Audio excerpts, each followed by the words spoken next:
So what you've seen has happened now. Give it another maybe 3 years or 2 years.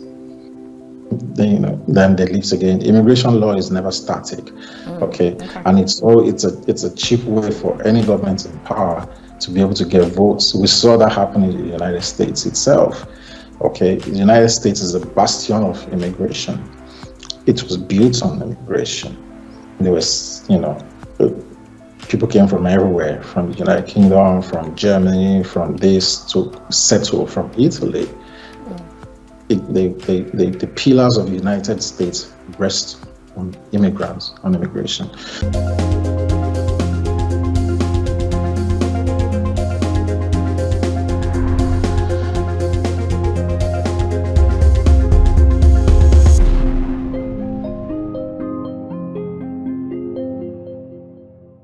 In the words of Daniel Alarcon, who is a Peruvian-American novelist, journalist, and radio producer, he once said, how immigration is actually lived well, this depends on many factors: education, economic station, language, where one lands, and what support network is in place at the site of arrival. Okay, so we'll take our second quote, and this one is from Pope Francis, the head of the Catholic Church. He has been the sovereign of the Vatican City State since 2013, and he once said, many people who are forced into immigration suffer and often die tragically.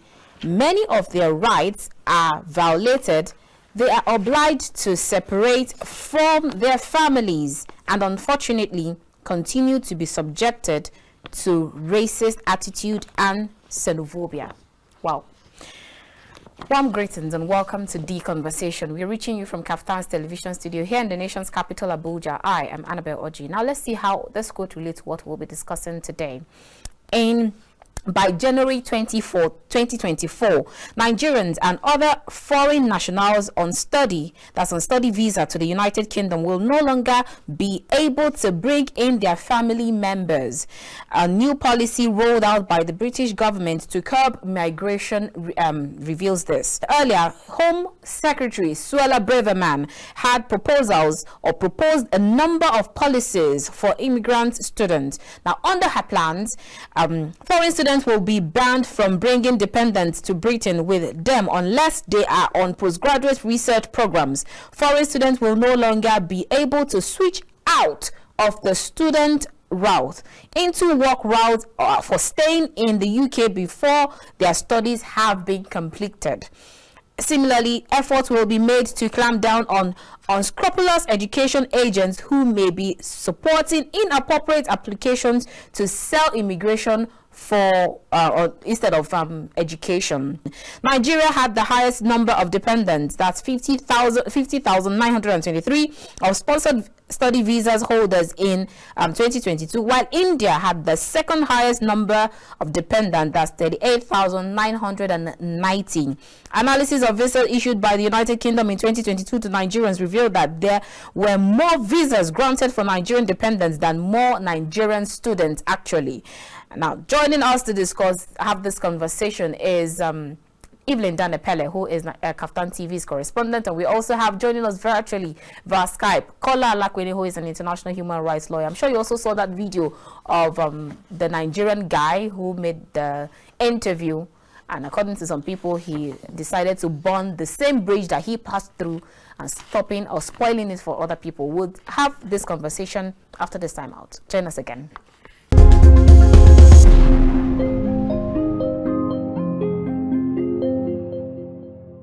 Welcome back. If you just joined us, this is The Conversation. We are reaching you from KAFTAN's television studio here in the nation's capital, Abuja, and I will move straight to our conversation for today. Our first guest here in the show, in the studio rather, is Evelyn Epelle. She is KAFTAN TV's correspondent. I like to use that part. It's great to have you on the show again. It's good to be back, Annabelle. And you look good. Same as you. Thank you like for the coming. pixie cut. Oh, thank you. All right, we also have Kola Alapinni joining us virtually. He is an international human rights lawyer. It's great to have you on the show today again, Kola. It's been a while. Yeah, it's my pleasure. It's good to be here. Good to have you too. All right, now let's start with the JAPA scene. We'll start with you, Evelyn, with the JAPA bandwagon. It's been happening over time. It's been a long time coming. So why so much hype recently? Okay, I guess you're referring to conversations about leaving the country. Leaving the country, yes. Every now and then. I think that the increase in conversations about leaving the country can be traced to recent events that have caused us all to go into some sort of transvaluation where everyone is reassessing their relationship with Nigeria and you know what their future plans are. We have just come out of an election, remember, a few months ago, and even that election is still being contested. So I want to relate the increase in conversations about leaving the country to that, which is that because a new government is coming into place, even if it's still the same party, but it's a new government, we're going to have new people take on the leadership of the country. It's still, you know, we can still find people sort of aligning with that need for newness or revising our stance with the country. You can still find a lot of people wanting to do that because, of course, leadership is changing. So people would also, what I am personally thinking about the way in which this new government and, you know, the way I have been living in Nigeria, I'm trying to look at the way in which the new government will or will not affect that. And I think that everybody is doing that. So maybe, I don't know if that answers what you're asking, but I think that if we want to talk about why the conversation is increased, we might relate it to that. So new government, new events. But then it's been there even before the new government. You have people, especially resident doctors, who always want to migrate. Before now, years back, it's not this prominent. So what exactly led to this? It looks like as though one window was left open and everybody wants to get out. That's what I'm saying. The geopolitical shifts that comes with change is happening everywhere. It's not just in Nigeria. And I think that maybe through these conversations that we're having, that would become apparent. But the way we approach change, especially in this part of the world, is almost as if I am changing, I am experiencing change, but others are not. And I think that when we come into cognizance of the fact that if you are changing, Annabelle is changing, Mr. Kola is changing, everybody is changing, and your change should also take note of other people's change. Because if you think you're the only person that is changing, or, you know, I don't want that to become the way we approach conversations, like to think that what is happening in Nigeria is unique to us. It's happening everywhere. Look at Colombia, for example, as a country. They've also come into a new leadership, a new government, and you even have people from the so-called lower class now leading the country. You have different types of changes that has taken place in the world. Even the place of the United States as world power, we've had conversations about how that is changing over time, the rise of China. Change is happening everywhere. But I think that, you know, the way that we are reacting to change in Nigeria, oftentimes I try to ask myself, are we aware that every other part of the world is changing as well? That it's not just... It's not peculiar to us. Yes, it's not just us. So yeah, I think change is constant. That's what's going on. So before I go to Kola now, I'm going to ask you, because you talked about the new administration coming in the next few days. Yeah. Now, do you have any optimism that the next administration at least would, in one way or the other, cut down the amount of people that wants to leave Nigeria? Even I heard someone arguing that, but the administration you're talking about, they have started by traveling out for medical tourism. So do you have any optimism that at least they would do something, especially in our health sector, and help reduce this immigration? So I was talking about change a while ago before you asked me this, and that would help us really answer this question.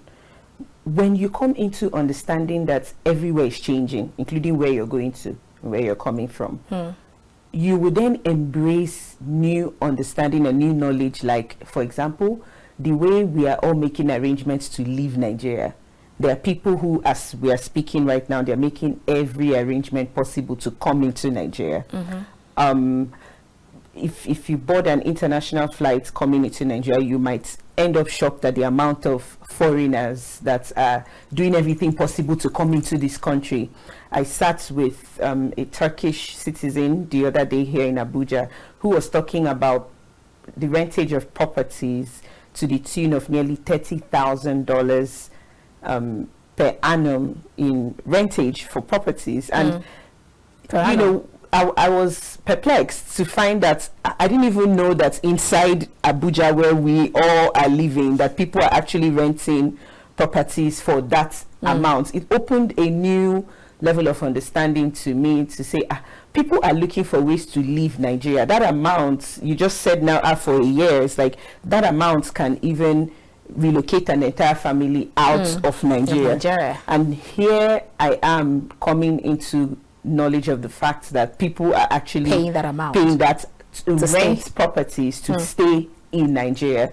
And they can talk about it. And this Turkish citizen, he was very excited about the fact that he's here. He was even showing me his farm and some crops and how he eats fresh vegetables. And I'm like, is it inside this Abuja that all this is taking place, you know? And this is the same Abuja that a lot of people are having conversations about wanting to leave. And you know, he was pointing out how the soil is very fertile and how he hasn't bought any vegetables in years. It comes down to understanding that the change that is taking place around you is also taking place in other parts of the world. We always tend to forget that.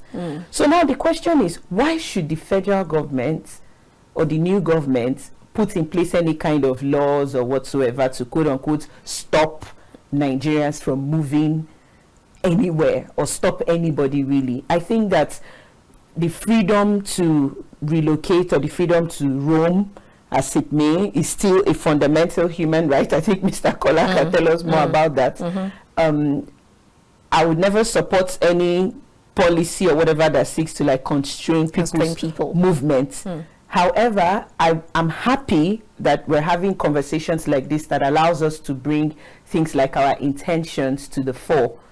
When you invited me for this program, on my way here, I started smiling. I was like, oh, Anadol wants to put me in trouble again, you know, because this conversation is one that's very sensitive.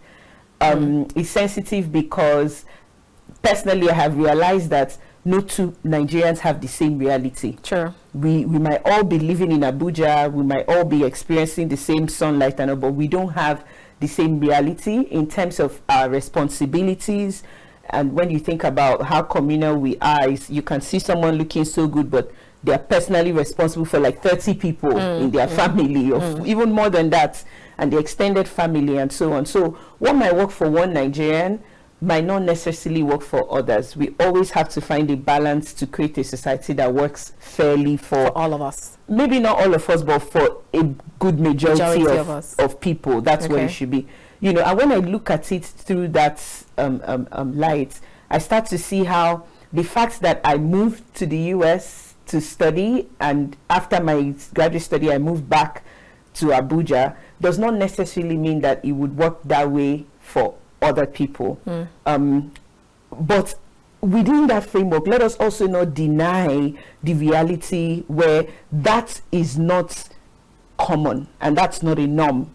Part of the reason why I get nearly 70 to 80% of the attention that I get for doing that is because that in itself is not a norm. People see me and ask me questions like, what are you doing in Nigeria? Because it's almost as if this is not a place to come back. When did you come back?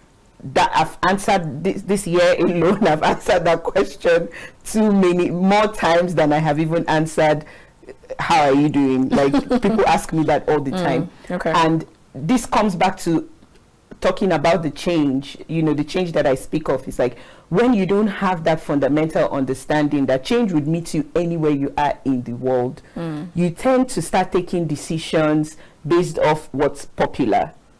You know, and I want more and more, and I'm happy that we're having this conversation. The type of truths that we have to apprehend from this might upset you in the beginning, but if you sit with it and allow it to marinate, you would see that there's so much that we can learn from this. I'm sure that as the program progresses, I want to think that we will talk about the viral video of the young man that's trending and that's getting everybody upset and things like that. You know, but I think fundamentally everybody should know that you're free to move anywhere you want to go. But within that understanding, you need to also know that if you think that so much is not changing around you, then chances are you wouldn't believe that change is happening around other people. But if you come into understanding that change is happening around you and change is happening around other people, you will make better decisions as to whether you want to move or whether you don't want to move. All right, so now let's bring the question to you, Kola Alapinni. I'm sure you must have heard everything that she said. Now, talking about that change, does it actually mean that people who want to jet out, who have that JAPA mentality, does it actually mean that they don't believe that change there's a change that will come from Nigeria? They just have that mentality that the grass is only greener on the other side, regardless. So there's nothing like the grass is greener where you water it. What are your thoughts on this? I'm surprised why this so-called JAPA phenomenon or JAPA syndrome is coming across as if it's something new. It's nothing new. You know, when we were growing up in the 70s and 80s, largely in the 80s, quite a number of my friends, their parents who were in the medical profession, they all left the country. A lot of people I went to school with, their dads were absentee dads, economic absentees, because the economic condition of the country was poor. A lot of them left for Saudi Arabia, you know, for Qatar, for Oman, where, you know, for Kuwait, where medicine was, you know, paying much more. Lots of the professors at the University of Ibadan and all the teaching hospitals left. So there's nothing new. Nigerians are predominantly adventurous people. We're great travelers. We always travel. Okay, we produced the first lawyer in the Inns of Courts in 1860-something or 1880-something in Shapara Williams. You know, we've always ventured abroad, either for school or for trade. There was also a JAPA phenomenon when the local leagues went bad. You know, we used to have very strong local football leagues in Nigeria, likes of ICC Shooting Stars, Rangers International, stationery stores. Our league was thriving. But when the economy went bad, we had the JAPA syndrome in sports, in football. Quite a number of them left, you know, for clubs in Europe, even on the West African coast. You know, so there's nothing new. I JAPA'd 22 years ago. You JAPA'd. You accepted that you JAPA'd. Yeah, the term is just colloquial.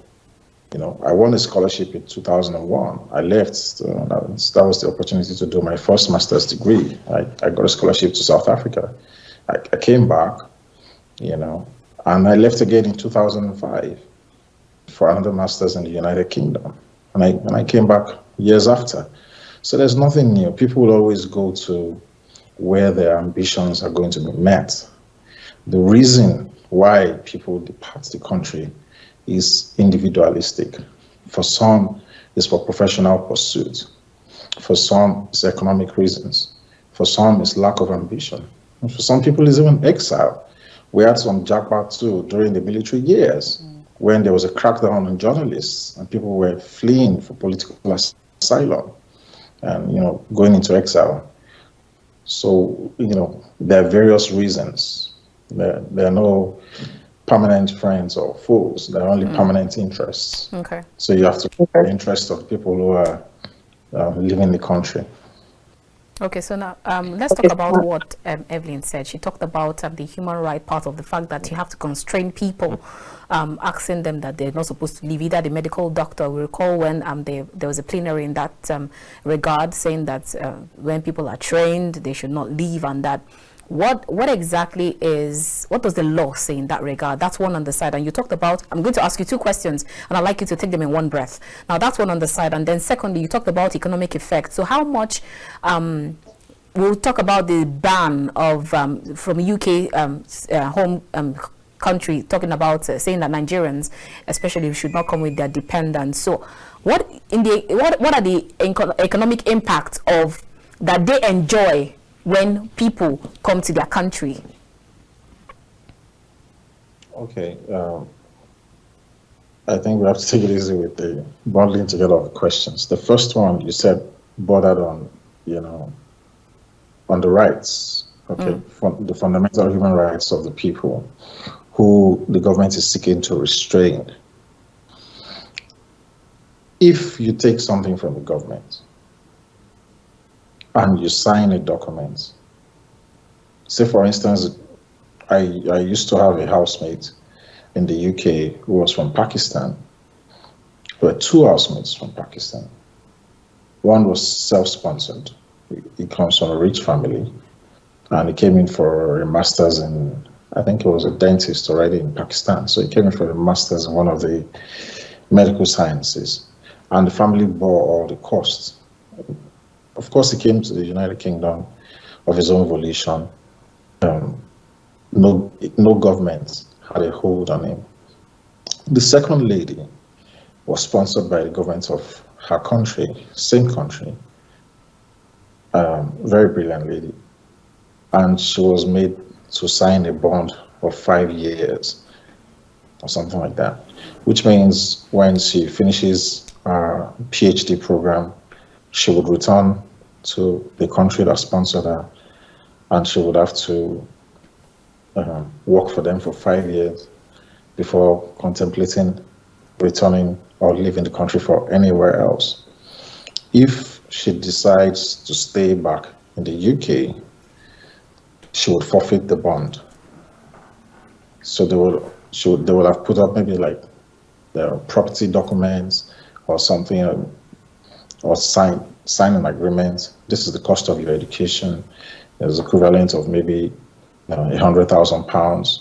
They will have put a guarantee to it. If you don't come back, you lose this. I think in the case where it's the government that does the sponsoring, or sometimes it's even a private company. You could be working somewhere and a company decides to sponsor you and you sign a bond. That's a contract. But when the government has no input into your education, your family struggles to send you to university, you find your way to Abuja, you're struggling to where you lay your head, you're staying in one outskirts of town, or you have to squat with a one uncle, and you eventually find your feet, you get work and you start saving money, or you don't get work at all and you want to leave the country. I don't think the government has such powers to restrain you from leaving the country. It will be a violation of the Constitution, the rights to movement. We're not in a military rule where you would place an embargo on people. And Nigeria is not a police state. It's not like North Korea or, some other country where you have to get a permit before you leave the country. No, it's not going to happen. Okay. And we are signatories to international documents. We're signatories to international treaties, the ICCPR, the African Charter, and all that. We have an obligation because we entered into these treaties voluntarily and willingly. So it's not a police state. You're saying that that's a violation of their human rights. Sorry, I didn't get you. So in essence, you're saying that this is a violation of human rights then? It is a violation of international human rights law. You cannot restrain people from international travel, without good reason. What will be your reason? Because someone got married and decided to go and try out their lives in Canada or Australia. We are all products of immigration. Every human being is a product of immigration. If you dig into lots of people's family history, you find out they migrated to where they were from somewhere else. All right, so now let's touch on the other question about the UK ban on Nigerian students coming with their families, despite the fact that we already know that they enjoy some kind of, with the FX coming to them, the manpower and all. So do you think that was a decision taken too far? It's a political statement, a political decision. When we were in the UK, almost 20 years ago, we also faced these decisions as well. First and foremost, the UK is a very small country. Population is about 70 million people, but they do punch above their weight internationally. So you tend to think that the UK is a very big country or something. It's an island. And what the nationalists usually say in the UK is that an island doesn't get bigger. It can only contain such a few people. So when you have all these people coming in, all we people coming in from various parts of the world, people who live on an island tend to, be threatened and feel, oh, they're taking over our space. And it happens even in Nigeria. I used to work in the Niger Delta, for an oil prospecting company a donkey years ago. And whenever we were going for community affairs and I was leading my team and we have to go into the riverine areas, you'll find all the people of those villages lined up by the jetty or by the villages overlooking the river, thinking that they are being invaded if we have not sent out, word earlier that we're coming. Because that's how people who live in coastal areas feel. They feel like an invasion is coming from outside. Having said that, okay, it's a political statement by the government of the United Kingdom. They did it with Brexit and it burnt their fingers. Before Brexit occurred, African students bore the brunt of the migration of people from the European Union. So what happened was when the UK joined the European Union, lots of people flowed in from Poland, from Latvia, from East Europe generally, looking for a better life in the United Kingdom. Okay, and the people of the United Kingdom felt that they were under siege. People coming from everywhere. The immigration numbers were going up, and the Home Office, started getting, jittery. So what did they do? They clamped down on immigration, but they couldn't clamp down on immigration from the European Union, okay, because they were bound by a treaty. So it was the African students that largely bore the people from outside the European Union, Asia and all that. The Chinese didn't have any problem because the Chinese had a lot of money. In any case, they were usually there was only one person coming from a family in China because of the government's policy in China where it was one child per household. So okay. There were quite affluent, parents who would come to the United Kingdom, invest their money, sending these kids over to get an English education, and they would even buy houses because they had so much savings. So the kids would come to the United Kingdom with their parents. It was one child policy they have in China. After they registered in school, they would do probably 4 years, 1 year for foundation to learn to speak English properly, and then they start their degrees. So the Chinese are very smart. They would go to the banks like Barclays Bank and everything and get a mortgage for this child, and they will buy a house, maybe like a 4-bedroom, put the child in the master bedroom and let out the other rooms. By the end of the 3rd or 4th year, when that child was going, those 3 or 4 rooms would be paying for the mortgage of the house. In the next 3 or 4 years, when that child is returning to China, they will sell the house and the house will have appreciated, maybe cost 2 times of what they had bought. So they were very welcome to the British. Bankers loved them. The British people liked them because they were not going to stay anyway, and China is a rising power compared to someone fleeing from India or Pakistan or any part of Africa who was going to move for a better life. So those were the 2 distinct kind of immigration that we had in the UK. With regards to the European Union, they could do nothing about them because they were treaty bound. So when Britain removed themselves, and United Kingdom removed themselves from the European Union, there's a shortfall came out again in labor, in student numbers, and this and that, and they had to lift the embargo which they had put on the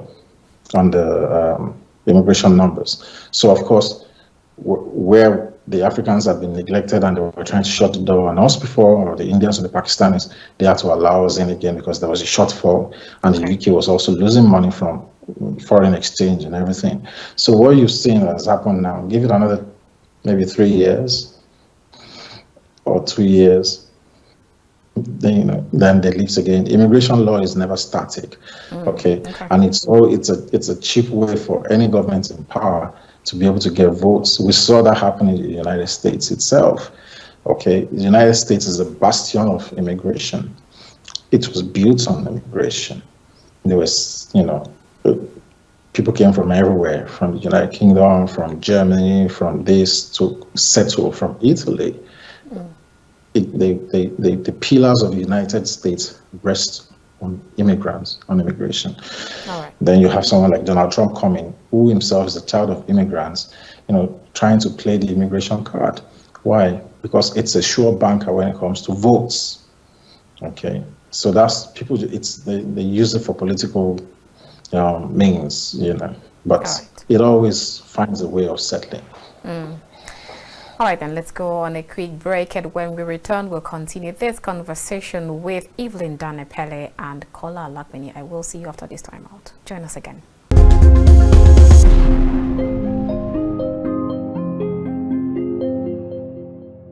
Not everyone. So maybe you just had a loose tongue. Not everyone can do what we are doing casually. Some people take coming into the studio to have conversation as like, that's the dream of, that's literally some people's dream. It's like, oh, I was interviewed by the BBC, and it's such a big deal that they will talk about. Some people would make it their social media bio and they will take a screenshot of it, So I want to think that there was a bit of excitement there when you listen to him. In addition to that, I think the outrage with the video and all that can also be linked to the lack of patriotism on his side. Okay. Because when you listen to conversations, even from the people who are most upset, within those conversations, I still hear things like, oh, even though what he said is true, but...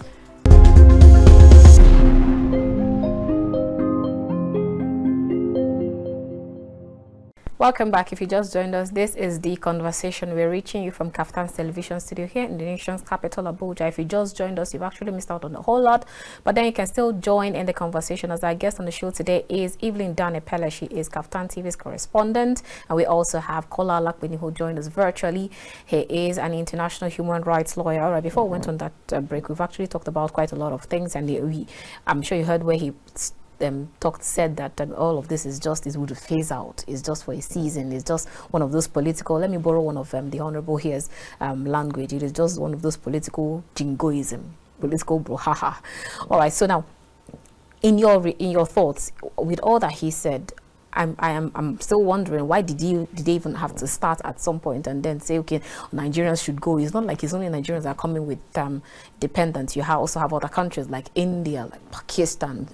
Yes, we've heard that Braverman say this around last year, that they were going to bring in restrictions with regards to people coming in with their dependents. But then, like I asked before, we still bring in the manpower, we still bring in the FX and all of that.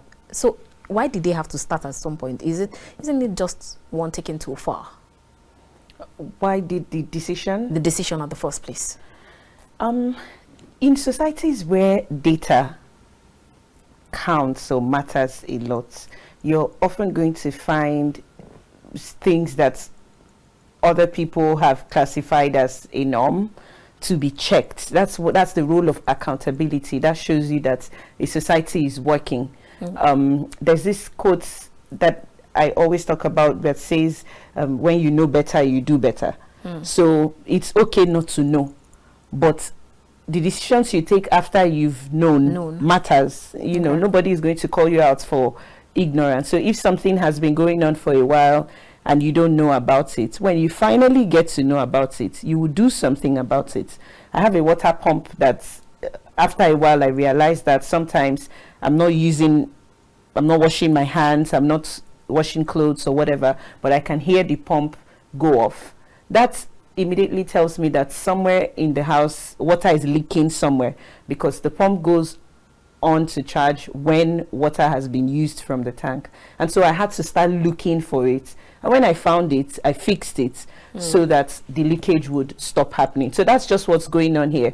You're very right to say that Nigeria is not the only country where you have migrants coming in with dependents.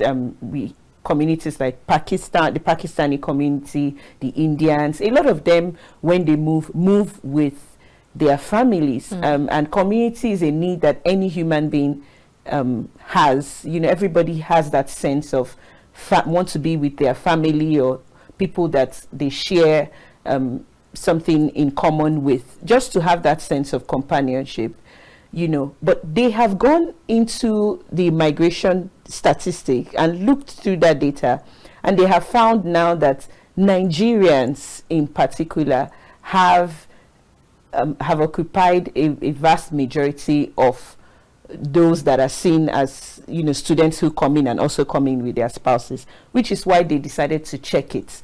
So it's just like the video I saw about the guy. It was a mix of things, because I also felt that perhaps the young man was so excited to be interviewed by the BBC.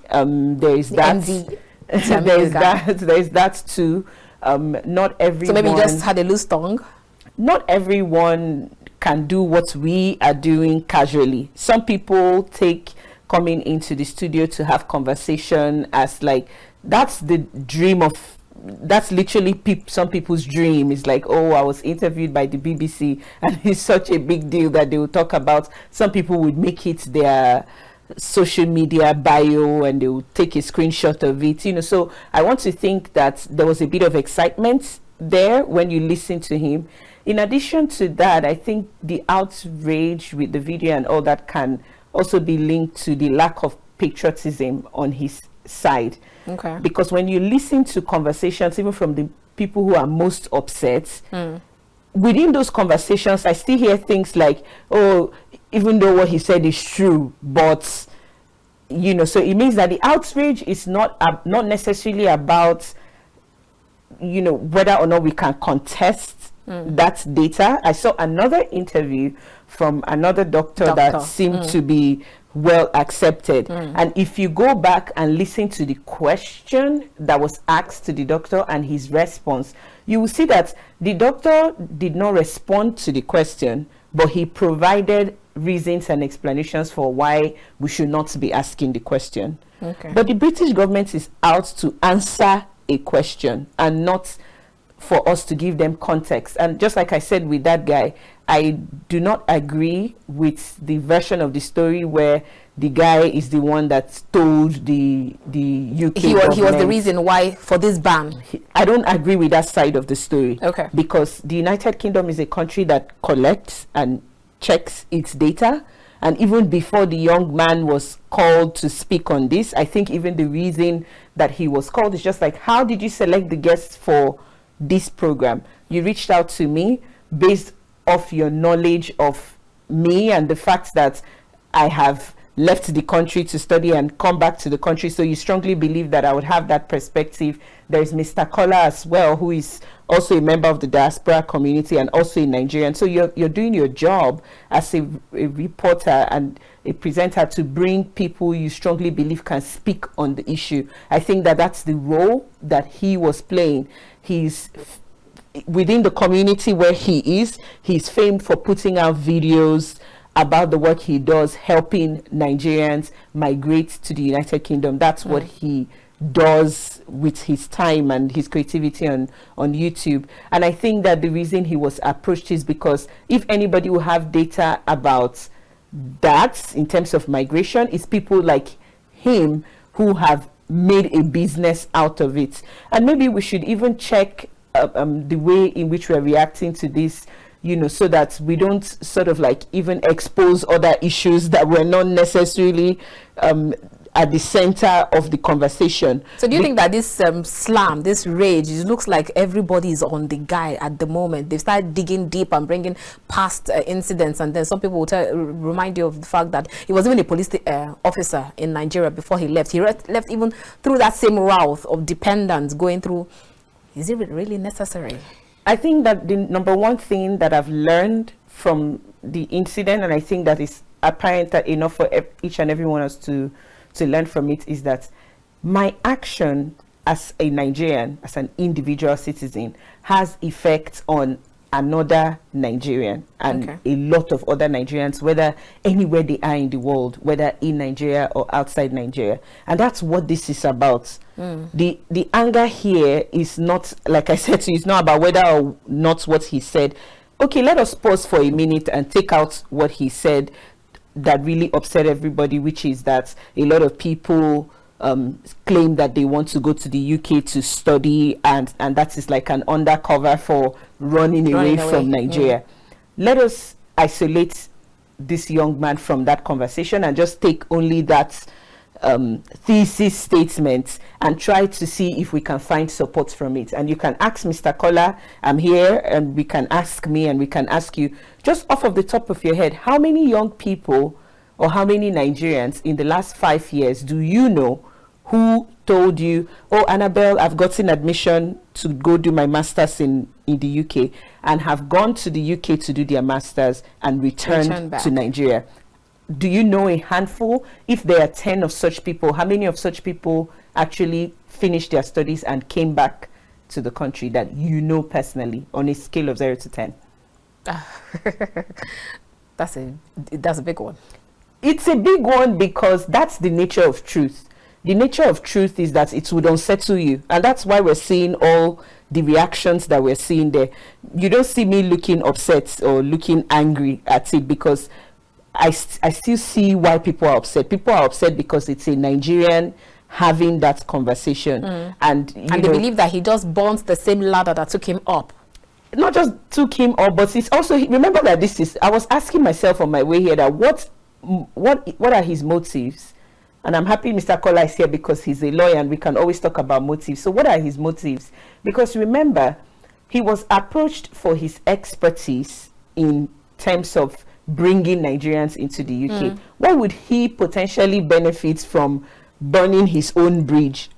Because the more, if that ban is placed, for example, one of the first places it will hit is his business. He makes a living out of bringing Nigerians here, and now he's coming out to say, oh, even the people I'm bringing here, we have to, he's openly claiming that he has to like do a lot of things in order to get them in, and it is out of that data he's having the conversation. Before he would come out to say that, I want to believe that he has data maybe from the business he's doing, and this seems to me more like someone reporting himself. It didn't seem to me that he was calling out Nigerians, which is why that means he shot he said. That's how I saw it. I kept asking myself that this is someone's business. That's what he does for I want to think that that's what he does for a living, which is like he helps people come into the UK, and I want to believe that people pay him for that, maybe as a consultant or whatever. So what would you benefit from blocking your own self? I think that eventually I want to just take it down to the excitement he has, one, and two, that lack of national identity that we don't have. You know, the other issue where, with the other interview where the doctor was asked about Nigeria, and the interviewer said and referred to Nigeria as a poor country, and then he said Nigeria is a developing country. Everyone would clap for him because that's the politically correct thing to say, and it's patriotic to defend your country, and I love that he did that. But when we all take a pause and ask ourselves a question, is Nigeria a poor country? If I ask you now, just because we're on your program, you tell me, so I'm the presenter here, I'm the one asking the question. Yeah, I'm sure you tell me that's big to answer, but we all know what the answer to that question is. We are all aware, without it being an insult. You know, that's how I want to see it. And in my personal life, before I term something as an insult, I check the extent to which that thing is true or false. If someone walks in here right now and tells me I have a big head, chances are I wouldn't burst out in tears or start crying, because I'm fully aware that compared to other heads I've seen, my head is quite big. I'm aware of it. And I think that what makes people feel insulted most times is that lack of awareness. When you come into awareness that, okay, we have a situation on ground, if you don't want people to refer to your country as poor so that you don't feel insulted, maybe it's high time we start working at the pain points and the obvious manifestations of poverty that is causing people to say that we are poor. I would want to see us channel our energies towards that, as opposed to complaining. Before someone can boldly say that Nigeria is a poor country, they can defend it and they can bring out evidence to show that indeed this country is a poor country. Instead of feeling insulted by that, I want to fix the issues that relate to me being identified as poor, so that when next poverty is being thrown as an insult, I'm not even found in that bracket. I think that that's a better use of our energies, as opposed to really, calling people out unnecessarily. For the young man, I don't know him. I haven't really checked for him. If this is some sort of get famous strategy for him, it's not really working for me, because I don't really know that dude, and I don't want to, involve myself in that. I think that we should all use this opportunity to start asking ourselves questions like, to what extent am I true to myself? On this program and so many other programs that you've brought me to, we always talk about the problem with Nigeria, and we always want to talk about leadership. I'm one of the very few people who have consistently said that the main issue we have in this country is one of the lack of self-reflection, that we're not looking at ourselves, because that's where it starts. All right. When we look outwards, it puts the burden of nearly 200 and something million people on a few. But if we can call for more self-reflection, to say, okay, whatever angers you has the ability to teach you. Why am I upset by this? Why am I upset by these comments? Why does this comment upset me? Does this comment upset me because I was planning on how to lie and pack all my family members and run away? And remember that the place you're running to is another person's country that was painstakingly built by some other people, who didn't run away from where you are running to. Maybe we should start learning to be that country that other people run to, as opposed to the opposite. But that doesn't mean that there are real and valid reasons why people will want to leave this country. This country has presented itself real and valid reasons why people want to go away from it. However, I would want to see more and more people checking their intentions, and not just an outrage because everybody's outraged and then you too are outraged, because this outrage is leading us to even having more conversations that wasn't originally discussed. I don't even want to start bringing those up, because I'm sure you know what I mean. It's like we've already started having, this morning we realized that the young man in question, based on the conversation he was having, he makes a living off what he's reporting, and when you go back to have more of those conversations, you might start finding out, digging out a lot of things, so we need to check our outrage and check, why does this upset me as a person? Don't just look at it that, oh, everybody's getting upset and then you too get upset. And when we listen to how people are getting upset, you hear people say things like, oh yeah, he said the truth, but so if he said the truth, why are you upset? Okay. That's a very big question. Let's come to you, Kola Alapinni. Now, with all that she stated, I'm actually wondering, and yes, we know that Nigerians can really be very extreme sometimes, and then I recall a recent interview that was granted, and someone was called out, the NABCOM boss, that's Abike Daberi. She was called out, and then she sent in some fire and fury via Twitter, really. And yes, like I said, Nigerians can be really extreme. She talked about cultism. She talked about how Nigerians can actually go abroad and then they just become a nuisance. And we know how sometimes some people just want to travel for the name of traveling. They don't even have plans. Some people will just go there and go and sleep in a church, in a library or something, and all of that.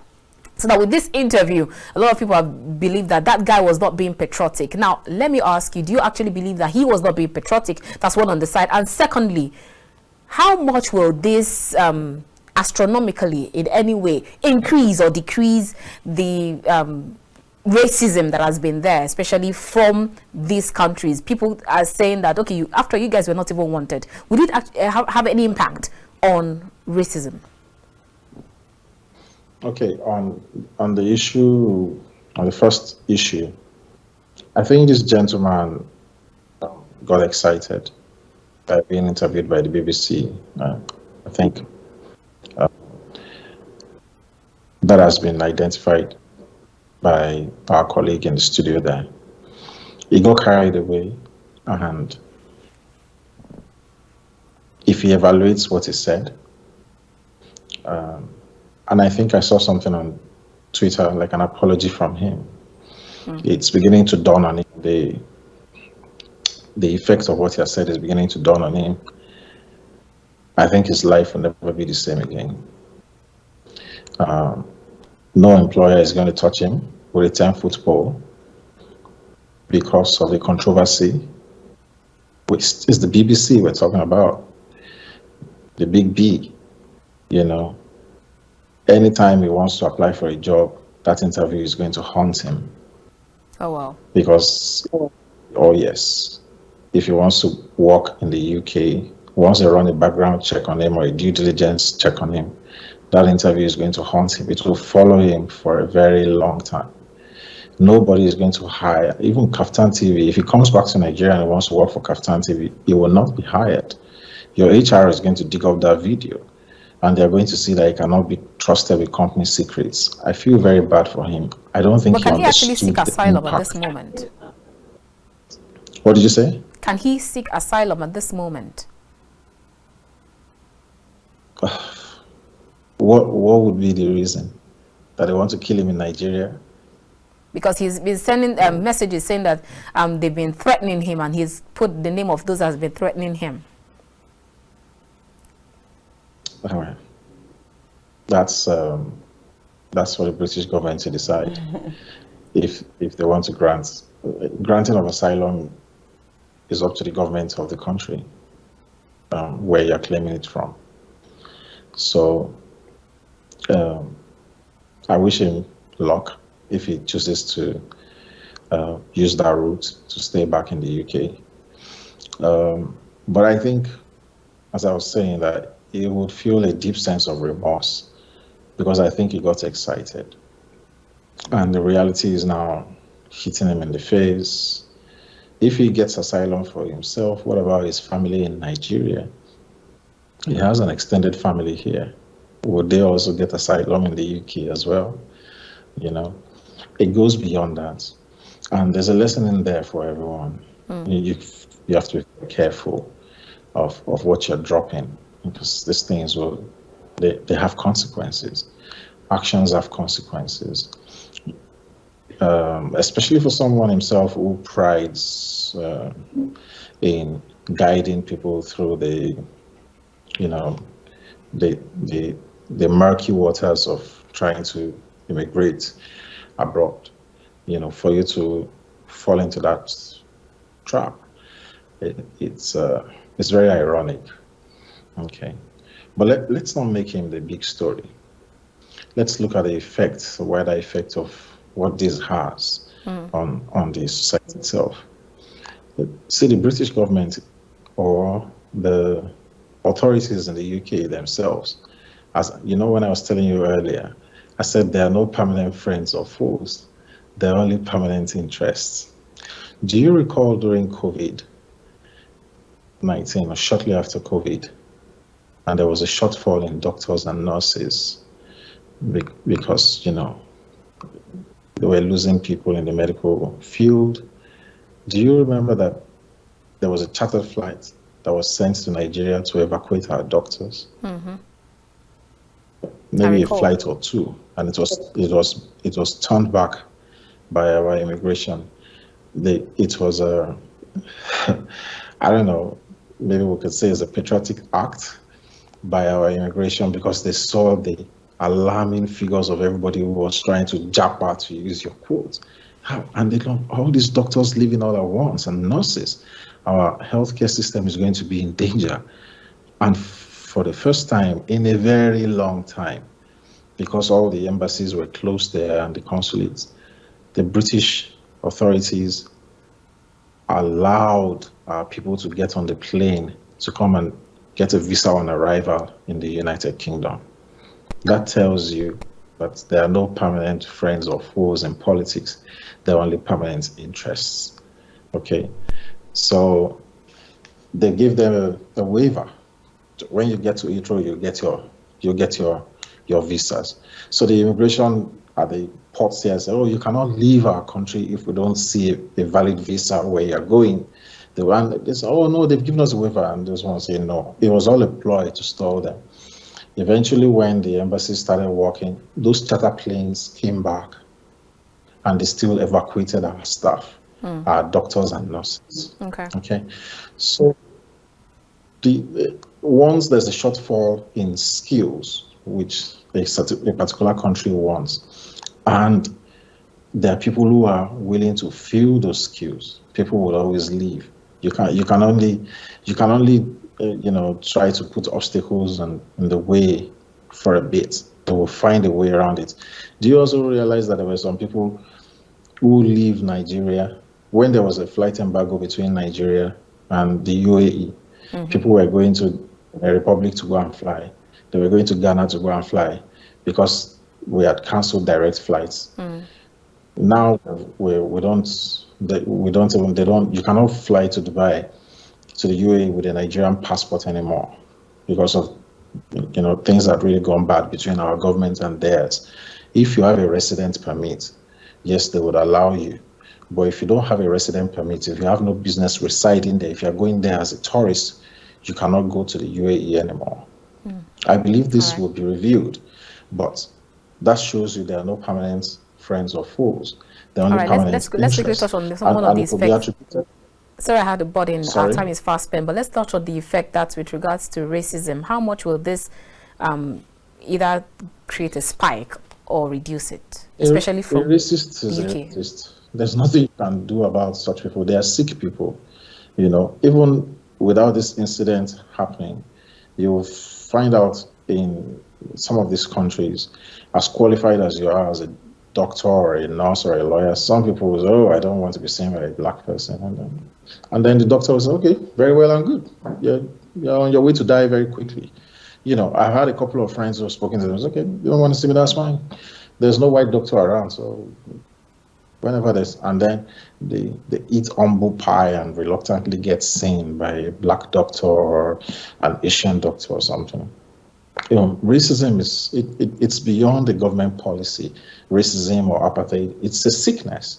So whether this incident will spike it or not, it really has no bearing. Even in the United States here, you would see, whoever is a racist is a racist. It's got nothing to do with government policy. It's what they've been fed from young and gone into their heads. It goes beyond what the young man has said and the spiraling effects in the UK. All right, let's end on this note. Before we let you go, if you can help us just in very few minutes. Someone actually stated on social media saying that in case Nigerians are looking for village people to blame, see your brother Emdee Tiamiyu exposing himself, and then Leo da Silva responded to it and said, "I just want to point this out. This also happened to us in England a few years after. In 2010, conservatives changed many immigration laws for us. The UK have done this constantly, and they just needed this PR not to seem prejudiced or racist. He is not at fault at all. We will eventually have a focus on developing Nigeria." What do you see about this? Is this some kind of PR you're just looking for if you want to kill someone, just completely nil it? That's exactly what I told you a couple of minutes ago. It happened to me when I was in the UK. It happened to us. It's a cycle. And usually it's synonymous with the conservative government. Okay, when I first got to the UK in 2005, it was Tony Blair that was there. It was the Labour Party, and they were the ones who joined the EU and opened the doors, and the UK became richer for it, richer culturally, richer in ideas, people became more tolerant, and then there was a shift. The conservatives started sowing the seed in the minds of people. Oh, are you thinking what I'm thinking? That was the slogan of the Conservative Party when John Howard was contesting to be prime minister. They launched 3 attempts to lead the United Kingdom, and it failed. John Howard failed. There was also another gentleman who failed as well when Gordon Blair, just before Gordon Brown got there. Eventually, then they now succeeded with David Cameron. And then the Conservatives had like a 10-year stretch, before they started imploding. What made them implode was also the Brexit issue. Okay. Immigration.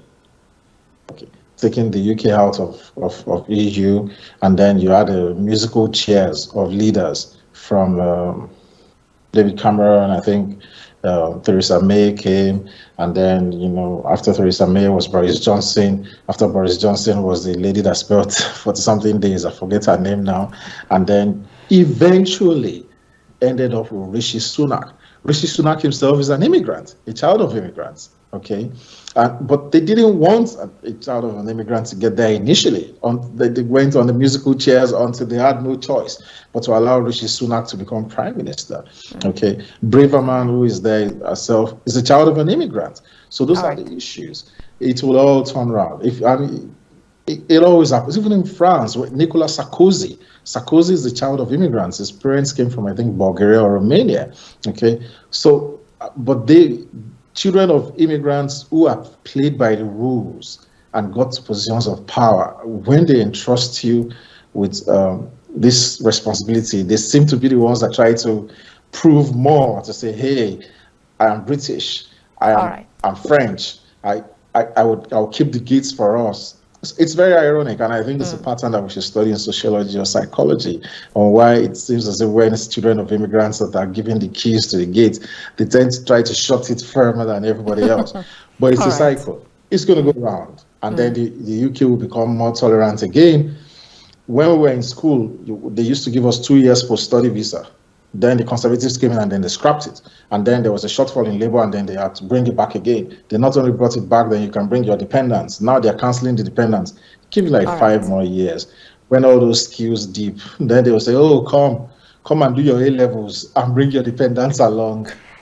All right, thank you so much, Kola. Before we end, let's just end with you in 1 minute, if you can help us. Do you actually see an end in sight in all of this, that the JAPA bandwagon or the JAPA syndrome, or has it become the new crude? Just like Mr. Kola has said, I think that, change is constant. In a couple of weeks, we'll have something that we're all talking about, and we'll still come back here to have conversations about this because it will keep happening.